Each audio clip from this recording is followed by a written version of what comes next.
So we have a very fast pace of events today. I'm very happy to be here and welcome to each of the panelists. Panelists will be speaking in French and English, so please be set up with your headphones.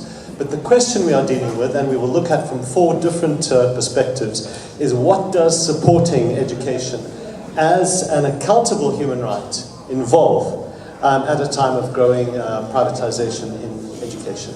And the first person to address that question will be Madame Bolly Barry, who is the Special Rapporteur on the Right to Education and a former Minister of Education from Burkina Faso.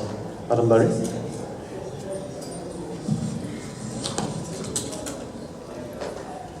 Merci beaucoup, Hugues. Quelle redevabilité pour l'éducation, quand on parle surtout du droit à l'éducation? Pour moi, ce qui est essentiel, c'est qu'on part du pacte. Il y a un pacte international qui existe et fondamentalement, chaque pays qui a signé ce pacte international devrait pouvoir rendre compte de l'effectivité du droit à l'éducation dans son pays. Et pour moi, c'est d'abord ça. Parce que la société et le monde entier est bâti quand même sur des aspects aussi juridiques. Donc c'est d'utiliser ce moyen-là, et le mandat me permet de le faire actuellement, c'est de choisir chaque année 1 ou 2 pays où on peut aller regarder l'effectivité du droit à l'éducation. Thank you very much, Madam Barry. Cyril Pierre is the Director for Sustainable Development at the Directorate General for Culture, Education and Internal Development and Globalization, I think. Cyril Pierre. Oui, merci beaucoup. Je vais être aussi bref que possible. La notion de redevabilité, elle signifie qu'il y a effectivement un droit à l'éducation, et c'est une notion à laquelle on est très attaché du côté français. Il y a un droit à l'éducation, et il y a une notion d'égalité devant l'éducation qui est aussi essentielle. Donc droit et égalité, ce qui montre que les États ont un rôle absolument majeur. Alors maintenant, je crois que dans votre question, il y a aujourd'hui le contexte de l'intervention du secteur privé. Et donc la question c'est quelles sont les responsabilités de l'État par rapport au secteur privé. Le secteur privé, je crois qu'il faut avoir une approche équilibrée. Il ne faut pas le diaboliser. Il ne faut pas dire que l'État est paré de toutes les vertus. Donc je crois que c'est important. Et le secteur privé, il peut apporter plusieurs choses, de l'innovation, de la diversification de l'offre, et il peut aussi répondre à des situations de carence de l'État. Donc, quel est finalement le rôle de l'État si ce secteur privé se développe? Je crois qu'il y a des éléments essentiels qui demeurent pour l'État, quelle que soit la situation. C'est la notion de régulation par les États. On assiste effectivement au développement d'un secteur privé parfois anarchique. Et donc, je crois que dans les missions fondamentales, et j'en terminerai là, de l'État, j'en vois 4 par rapport au secteur privé. Premièrement, la planification de l'offre éducative, ça c'est l'État. Deuxièmement, les contenus éducatifs. On ne peut pas imaginer une situation où chaque établissement ou acteur privé fixerait ses programmes plus ou moins farfelus, avec divers visions du monde. Donc les programmes. Troisièmement, la formation des enseignants.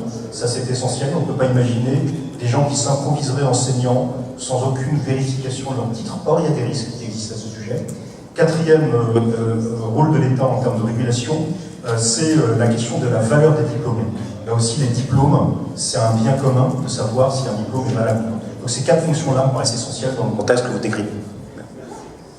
Solon will be next. Solon is an activist in the area of promoting good governance in education and has been working in this area for quite a long time. Merci, je vais aussi parler en français. Effectivement, je suis d'accord avec ce qui a été dit, mais j'irai même plus loin en disant que pour qu'il y ait de la redevabilité dans l'éducation, à un moment où les acteurs se diversifient, il faut absolument que la diversification des acteurs ne se fasse pas au détriment du droit à l'éducation.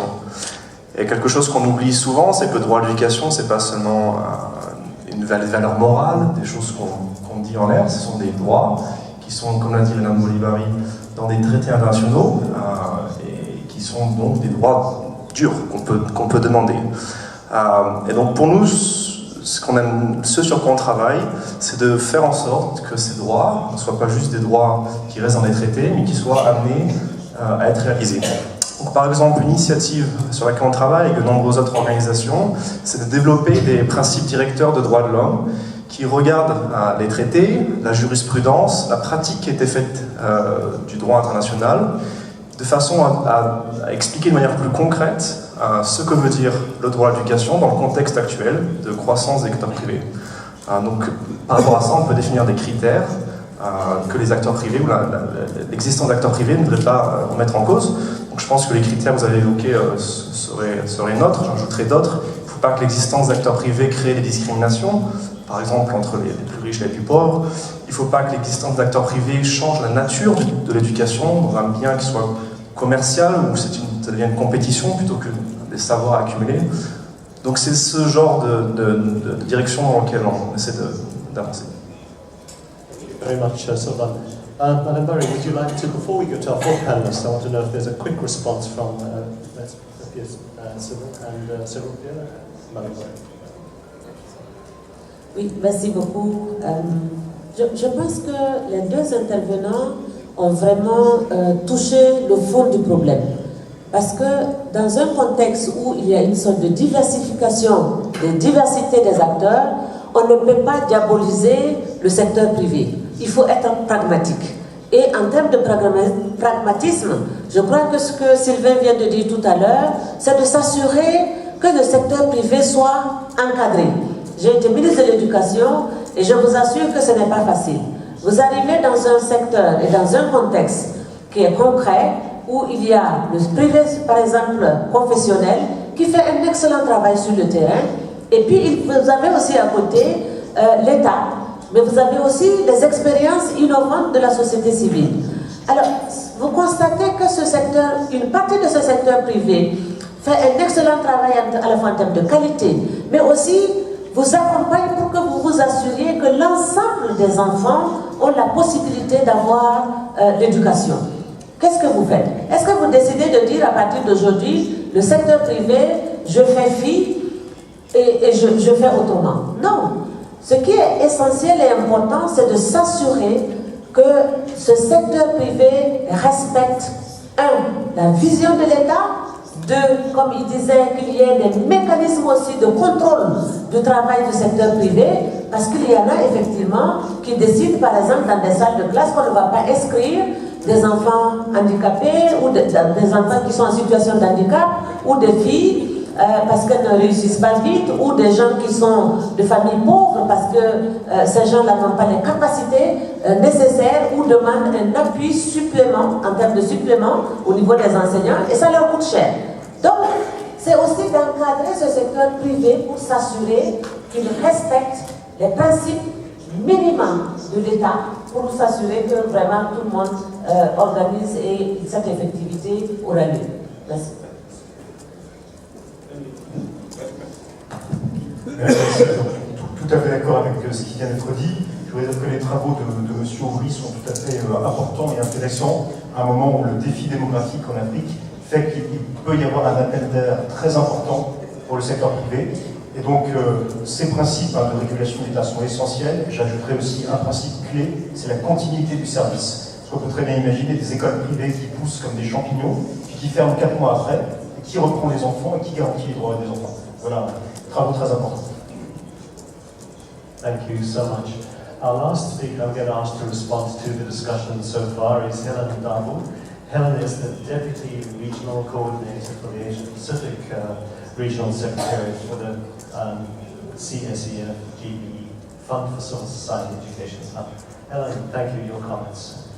Okay, I'd like to maximize the short time that was given to express the position of the Global Campaign for Education on this issue. But first to say that the Global Campaign for Education believes that accountable financing means building strong public education systems that can deliver free, quality public education for all. This means that we need to increase resources for education. We need to improve governance systems in education, make it more transparent, make it more participatory, and make it more accountable. It also requires, since we're now in the midst of a pledging conference in GB, it requires government resources and donor resources to support the development and strengthening of the public education system. That's why we're very concerned with this rising trend in privatization of education. We have seen in our experience from our partners, from our members, that this trend has undermined access, has undermined equity, quality, and of course the principle of education as a right. And the state has the primary obligation to deliver it. On the part of the civil society, particularly the membership of the Global Campaign for Education, we believe that we need to further build our capacity around this. We need to come up with tools to challenge this growing trend in privatization of education and commodification of education. And we believe in shared learning. And it is therefore in the spirit of this shared learning that the Global Campaign for Education has developed a toolkit to help us, the education activists, advocates, civil society, that's challenging this rising trend in privatization and commodification of education. This toolkit is very helpful for us. It will guide us in our advocacy. It will also help us analyze the power dynamics around privatization. And this is available in the website of the Global Campaign for Education for everyone to use. It's available both in English and in French. So we hope this will be useful to you and for all of us to tackle the issue of privatization. Thank you very much. Thank you so much, Helen, for that. So the toolkit is available on the Global Campaign for Education website. Brief sum-up remarks, 30 seconds each. Sylvain, you first. Okay. Maybe one thing I completely agree with what Helen. Pardon, je parle en français. Pourquoi je parle en anglais? Je suis complètement d'accord avec ce qu'Hélène a dit.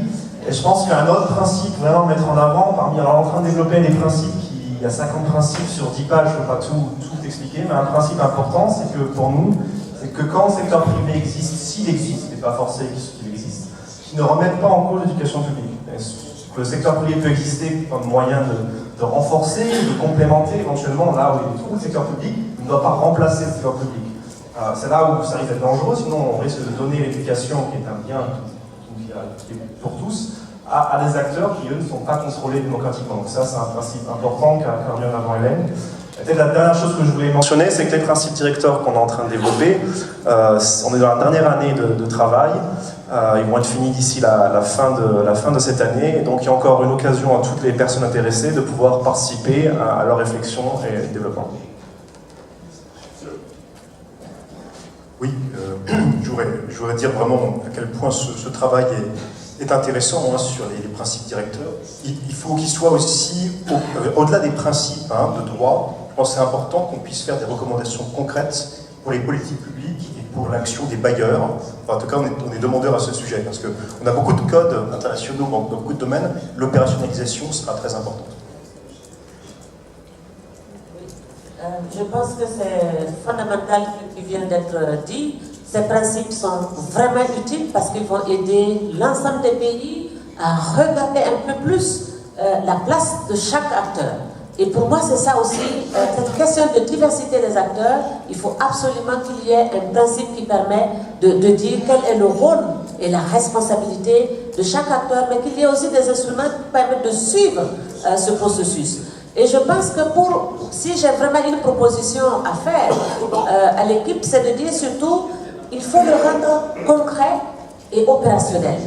Il faut que ces principes-là, au-delà, bien sûr, de la conceptualisation, qu'on choisisse un pays, et je pense qu'il y a des pays disponibles, pour pouvoir expérimenter ces principes et s'assurer qu'à la fin de ce processus de réflexion, de questionnement de ces principes, on arrive à avoir quelque chose de plus contextualisé. Et ça, c'est vraiment la proposition que je voudrais faire pour nous assurer qu'à la fin, on connaît quelque chose que les pays peuvent utiliser, les acteurs de la société civile peuvent utiliser, et bien sûr, les apprenants ou les enseignants peuvent aussi les utiliser. Merci beaucoup. Thank you very much.